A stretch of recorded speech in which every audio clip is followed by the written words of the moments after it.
대전평화교회와 한신교회 교우들을 위한 새벽 말씀 나눔입니다.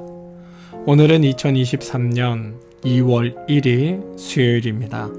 오늘 하루 여러분을 지키시는 하나님의 크신 은총과 위로하심과 복주심이 말씀을 들으시는 여러분들과 함께 하시기를 소망합니다.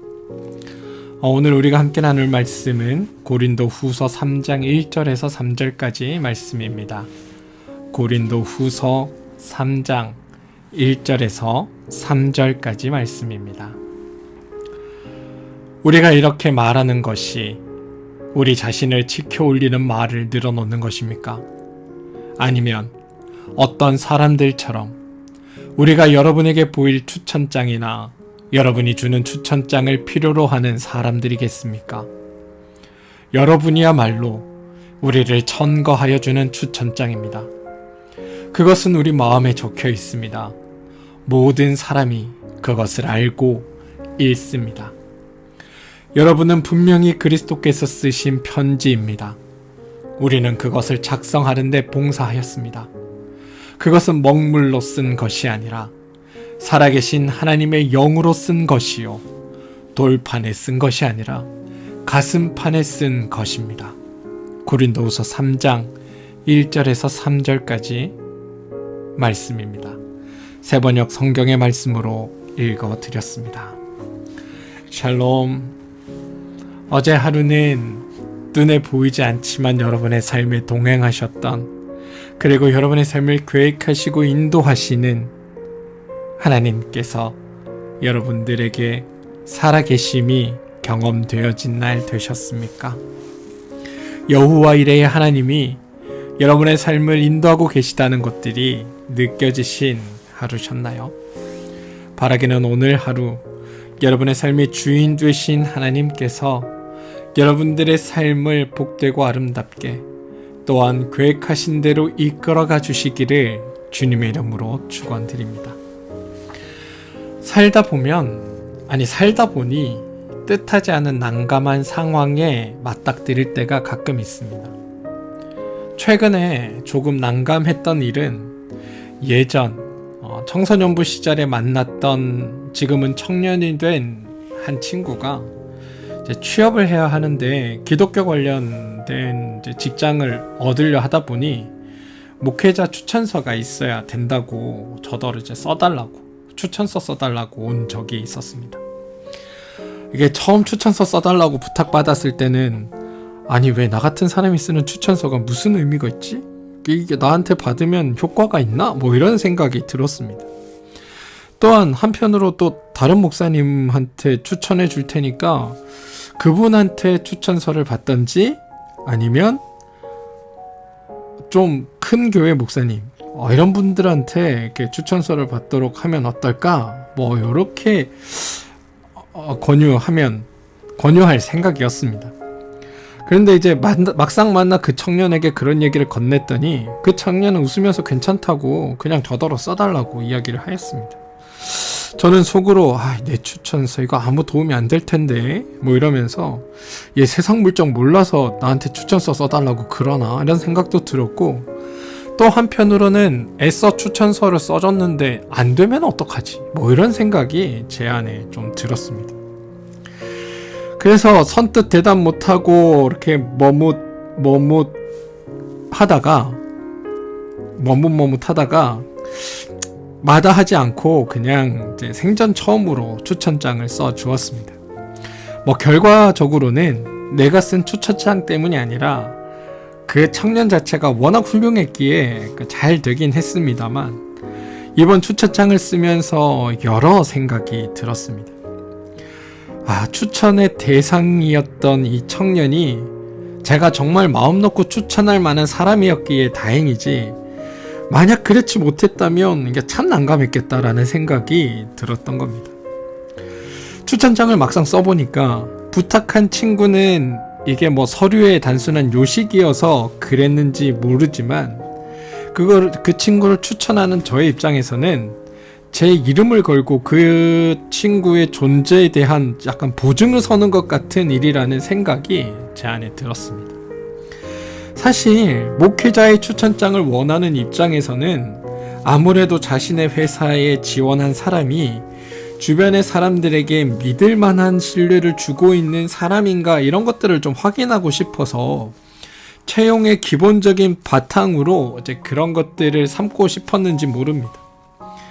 그 사람이 어떤 사람인지 잘 모르기에 평소에 좀 잘 알고 있는 목회자의 추천을 통해서 기본적인 인품을 판단하고 싶었던 것은 아닐까라는 생각을 해보았습니다.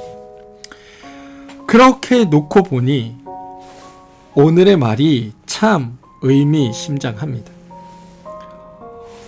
고린도 교회의 사람들의 삶을 보고 하나님을 모르는 사람들에게 사도들이 믿을만하고 신뢰할 만한 존재임을 확인시켜주는 추천장이라는 바울의 그 말이 지금 우리의 현실을 돌아보게 만들기 때문입니다. 저는 말씀을 묵상하다가 여러분들은 분명히 그리스도께서 쓰신 편지입니다. 우리는 그것을 작성하는 데에 봉사하였습니다. 라는 이 고백을 들으면서 마음 한켠이 참 뭉클해졌습니다. 이는 바울이 듣기 좋은 소리로 하는 말이 아닐 것입니다.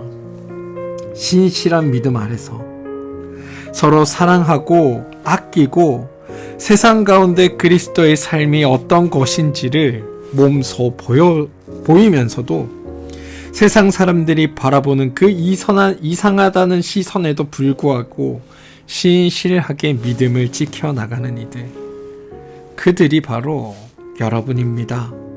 이러한 바울의 경력, 거기에 더불어 다른 모든 이들은 바울 자신을 이해하지 못하지만 적어도 고린도 교회 성도들이라면 자신을 이해할 뿐만 아니라 신뢰하고 믿고 따르며 그를 끝까지 지지해 줄 수 있는 존재, 그렇기 때문에 여러분들이 있어서 바울인 나는 주어진 하나님의 사역을 잘 감당할 수 있다는 그 마음이, 그 감사의 마음이 이 한 문장 안에서 보여지는 것 같아 가슴이 뭉클했던 겁니다. 바라기는 저와 여러분의 관계가 이런 관계가 되기를 기도합니다. 서로 격려와 힘이 되어주는 신실한 믿음의 관계, 하나님 안에서 서로 사랑하며 서로에게 의지가 되어주고 디딤돌과 버팀목이 되어주는 그런 관계들이 우리 안에 만들어지고 쌓여져 가게 되기를 진심으로 소망합니다. 아무튼 오늘 바울은 믿음의 사람들을 그리스도의 편지입니다 라고 칭하고 있습니다. 아마 편지들을 써보신 적이 있을 것입니다. 요즘은 손으로 쓰는 편지를 보기가 힘듭니다. 하지만 친필로 쓴 편지를 받는 사람들의 마음에 편지를 쓴 존재는 더욱 뚜렷하게 드러나게 되는 법입니다. 그런데 그 편지가 자신이 평소에 그리워하던 이로부터 온 것이라고 생각한다면 아마 이 편지를 받는 순간부터 글을 읽는 내내 그 편지를 쓴 사람이 너무도 반갑고 그리워 어쩔 줄 모를 것입니다. 적어도 손으로 쓴 편지에는 이 편지를 쓴 사람이 전달하려는 정보뿐만이 아니라 그 쓴 사람의 숨결, 그 모습, 그리고 그 태도까지 고스란히 읽는 이에게 전달되기 때문일 겁니다. 예전에 선비들은 자신의 스승이 보내온 편지를 읽기 전에 얼굴을 씻고 2번 절한 후 읽었다라는 글을 본 적이 있습니다. 이는 편지라는 것을 단순히 글이 적혀있는 종이 쪽지로 인식한 것이 아니라 그 스승을 만난다라고 생각했기 때문일 것입니다. 그러고 보면 편지는 그저 종이에 적힌 글이 아닙니다. 편지는 그 편지를 쓴 존재의 숨결 같은 것입니다. 그런데 바울은 오늘 말씀에서 믿는 우리를 향해 그리스도께서 쓰신 편지다라고 말하고 있습니다. 이 말이 참 감격스러우면서도 무겁게 다가옵니다. 바울의 이 말은 여러분은 그리스도의 숨결을 가지고 살아가는 복된 존재입니다 라는 선언이자 동시에 그러므로 그리스도께서 쓰신 편지답게 여러분 살아주십시오 라고 말하고 있기 때문입니다. 더불어 바울은 자신들의 동역자들이 그 편지를 작성하는 데 봉사하였다고 말합니다. 바울은 그간 자신이 겪어야 했던 그 수많은 눈물겨운 일들을 드러내긴 하지만 그게 그래서 내가 했어. 내가 다 당했어. 내가 다 감당하면서 다 지금까지 끌고 왔어. 이러면서 생색을 내는 것이 아닙니다. 다만 주님의 일을 내가 거들었습니다 라는 그 자부심, 그거 하나 그렇게 드러내는 겁니다. 그래서 이 표현을 더 정확하게 읽으면 동역자들은 단지 그 편지를 작성하였는데 조금 도움을 준 것에 불과합니다. 이렇게 읽을 수 있는 겁니다. 아무튼 그러면서 그 일은 자신뿐 아니라 편지를 읽는 모든 이들이 다 함께 동참한 일이라고 말하고 있습니다. 그렇습니다, 여러분. 우리는 모두 하나님을 섬기는 일에 동참하고 있는 그리스도의 편지들입니다. 우리를 통해 하나님의 메시지가 드러나고 말하시는 분의 그 성품과 편지를 보내시는 분의 그 성품과 그분의 숨결과 그분이 우리를 어떻게 대하는지에 대한 태도까지도 그 편지를 받는 사람들에게 나타나는 것입니다. 우리는 그런 존재입니다. 언젠가 그래서 테레사 수녀가 자신을 가르켜 하나님이 쓰시던 몽당 연필이라고 했다는 글을 읽은 적이 있습니다. 비단 마더 테레사 뿐이겠습니까? 하나님의 손에 붙들린 우리 모두가 바로 그 몽당 연필입니다. 고린도 후서 3장 3절엔 다음과 같은 고백이 등장합니다. 그 편지는 먹물로 쓴 것이 아니라 살아계신 하나님의 영으로 쓴 것이고 돌판에 쓴 것이 아니라 가슴판에 쓴 것입니다. 이게 그리스도의 편지로 불리우는 우리의 모습입니다. 하나님의 영으로 가슴팍에 새긴 하나님의 그 사랑의 메시지, 그리고 가슴에 새겨진 그 사랑의 메시지를 마음과 마음으로 전달하는 그 존재, 그게 바로 우리입니다. 사랑하는 성도 여러분, 지금 나라는 존재의 편지를 쓰는 이는 누구입니까?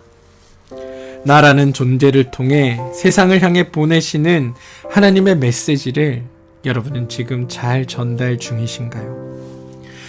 나는 편지를 쓰시는 하나님의 숨결과 하나님의 모습과 태도를 온전히 전하고 있습니까?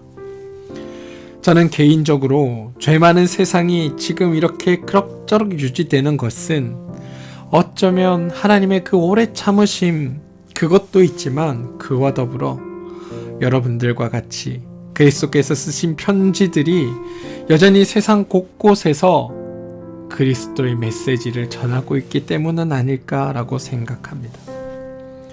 정말 죽을 것 같은 순간에 만나 숨쉬며 살아갈 공간을 만들어주는 사람, 아직 세상이 살만하다라고 고백하게 하는 그 존재들, 바라기는 저와 여러분이 그런 사람들로 세상을 살아가게 되기를 소망합니다.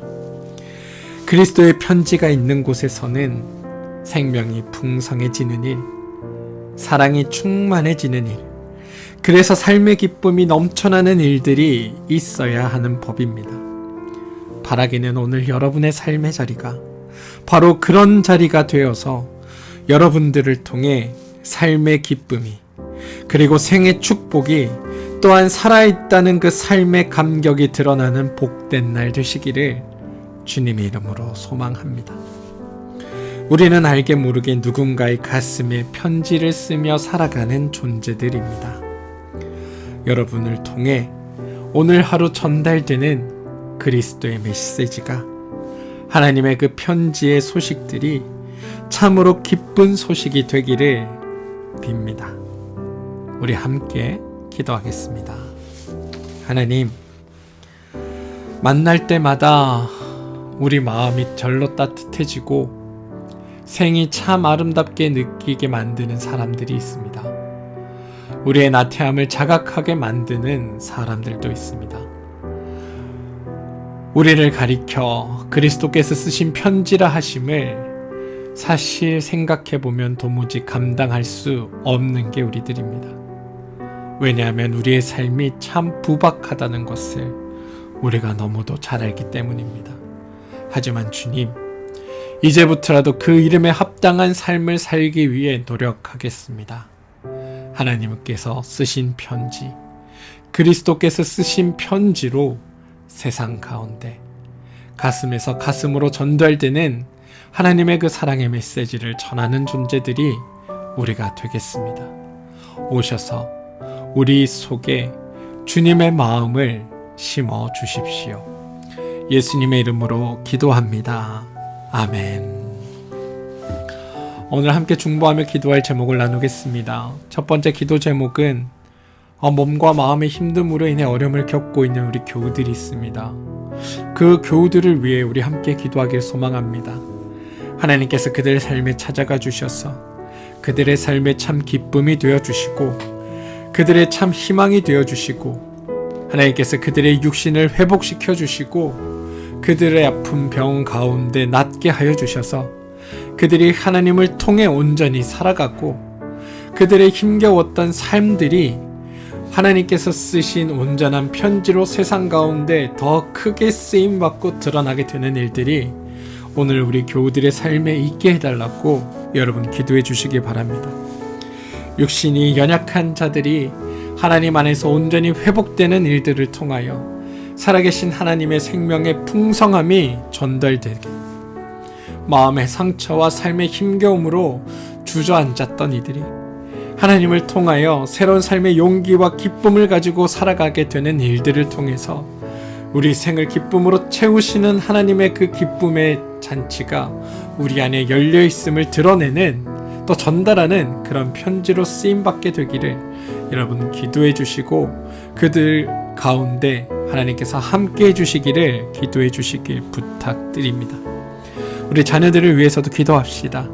우리 자녀들의 삶이 하나님께 붙들린 자들로 살아가고 하나님의 은혜 안에서 살아가는 자녀들 되게 해달라고 여러분 기도해 주시기를 부탁드립니다. 하시는 일과 사업체를 위해서도 기도하시기 바랍니다. 여러분들이 하시는 일과 사업체는 우리가 먹고 사는 문제를 해결하기 위한 수단이 아닙니다.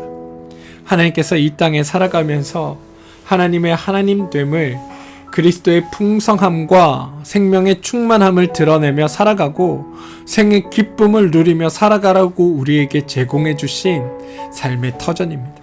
그러니 그곳에서 하나님을 드러내는 일에 여러분들 사용되어지고 여러분이 하시는 일과 사업체를 통해 살아계신 하나님이 나타나게 되기를 여러분 기도해 주시기 바랍니다. 교회를 위해 기도해 주십시오. 우리가 몸담고 섬기고 있는 한신교회와 평화교회가 하나님의 선한 뜻과 하나님이 기뻐하시는 일들을 이루어내며 주님 뜻 안에서 온전히 복되고 충만한 교회로 나아갈 수 있게 되게 해달라고, 하나님 안에서 참된 교회로 성장할 수 있게 해달라고, 두 교회를 통해 이루실 하나님의 뜻이 온전히 이루어지게 해달라고 여러분 기도해 주시기를 부탁드립니다. 또한 목회자들을 위해서, 또 목회자들의 가정들을 위해서 기도해 주시기를 부탁드립니다. 나라와 민족을 위해서도 여러분 기도해 주십시오. 이 나라 이 민족 위에 통치하시는 하나님의 선한 다스리심과 이끄심이 이 땅을 살아가는 모든 이들에게 함께 있게 되기를, 그래서 하나님 안에 살아가는 우리 민족이 주님 안에서 복되고 아름다운 일들을 이루어내며 살아가게 되게 해달라고 여러분 기도해 주시기를 부탁드립니다. 사랑하는 성도 여러분, 우리는 하나님께서 쓰신 하나님의 편지입니다. 여러분들을 통해 전달되는 그 소식들이 말씀의 마지막에서 말씀드렸던 것 같이 기쁘고 복된 소식들로 여러분 이웃들에게 전달되기를 소망합니다. 또한 여러분들을 통해서 살아있는 하나님을 만나게 되고 또 여러분들을 통해서 생의 기쁨을 누리게 되는 그런 아름다운 일들이 있게 되기를 주님의 이름으로 축원드립니다. 그 일을 위해 여러분들이 힘쓰실 때 오늘 하나님은 여러분의 삶을 지키시고 인도하시며 가장 복된 길로 이끌어 가실 것입니다. 우리 오늘 하루도 힘내어 주어진 삶을 기쁘게 살아냅시다. 함께 기도합니다.